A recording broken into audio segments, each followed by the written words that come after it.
Truth about shall we continue in sin that grace may abide? If you read from verse 5 to down to verse 7, you will understand the meaning. Verse 5, Paul was saying in verse 20 that when there is law, sin increase. And when sin increase, grace increase. Then when you go down, you understand Paul was explaining in Romans. He also said where there is no law, there is no sin. We all know that it was God that gave us the law to tell us what is sin. Meaning if God added rice, eating of rice is sin, it will be recorded as sin.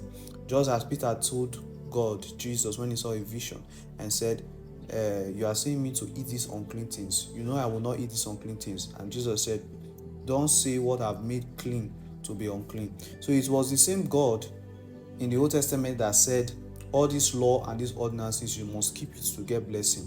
But also in the old law, God gave animal sacrifice as a replacement of the debt of the wages of sin they are supposed to get, because God said a soul that sin must die.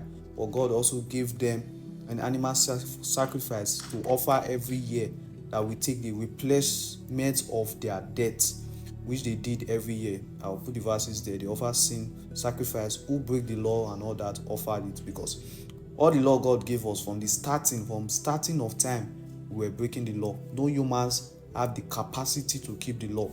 That's why Jesus came to die. So First John said, he that says without sin is a liar. So Paul was talking about the law.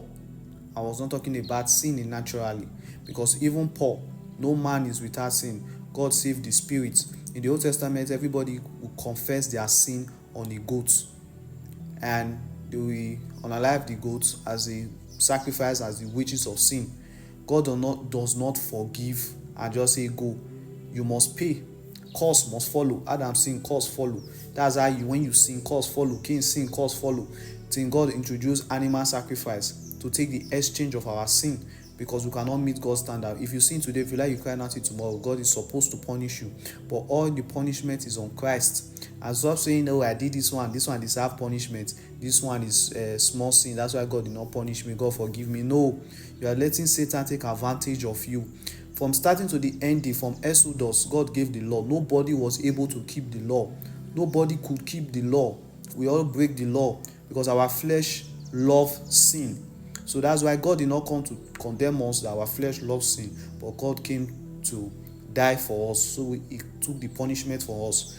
And that Hebrew word that said, if you willingly continue sin, that Christ has, you have denied your faith, have Christ have did. That chapter was not for sin in general.